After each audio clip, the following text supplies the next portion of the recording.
Hi, I'm Dr. Immanuel Abraham here for Strings Magazine. They're actually the first magazine I ever subscribed to, so they're highly recommended.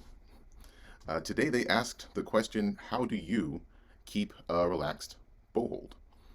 I'll start by saying relaxed is our natural, uninfluenced physical state, a state for which we do not have to do anything physical to keep. Doing anything physical takes us out of that natural relaxed state. So that means we all can keep our natural state of relaxed bow holds by avoiding the causes of tension. And yes, there is a big difference between doing something and avoiding its reciprocal, its opposite. So now we can easily look up what causes bow hold tension on Google.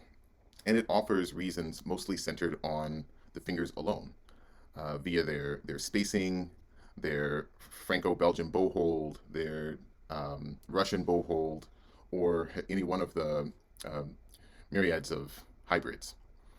Those are valuable and easy to find.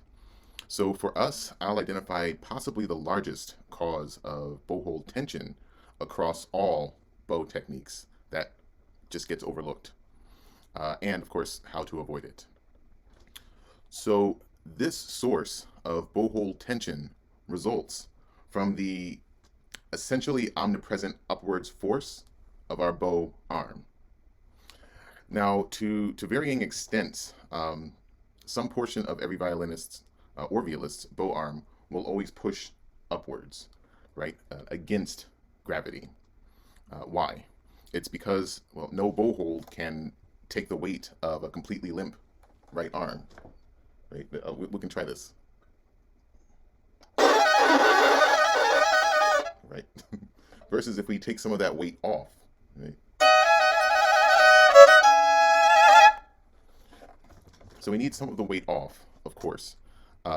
And how much we push upwards and which parts of the arm we do that with depends on many factors, of course, like which strings we're on, or which strings we're going to or coming from, and our volume, our bow velocity, and of course the specific bow technique being engaged amidst all of that.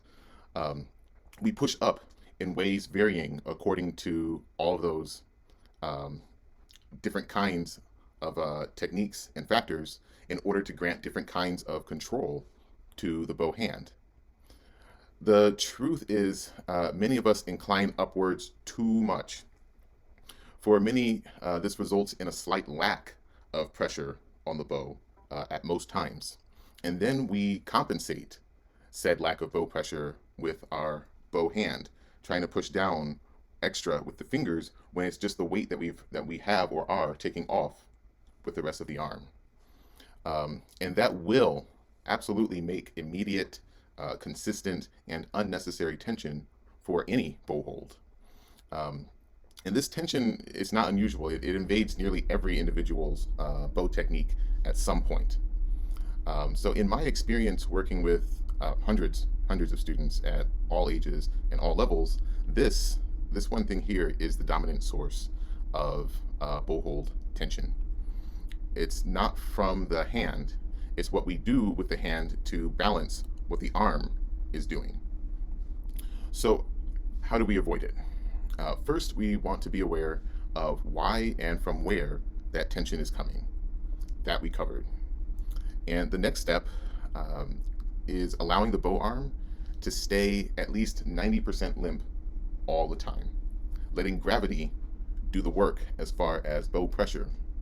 One way I like to do this to make sure that I'm doing this is by making sure that my right elbow is always below my right wrist, even on the G string.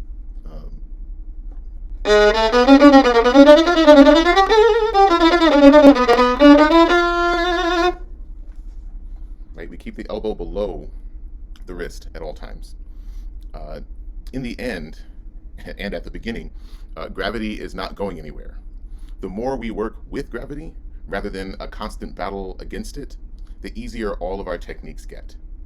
Our bow hold's job is to control the distribution of pressure. But providing that pressure, we can leave that to gravity.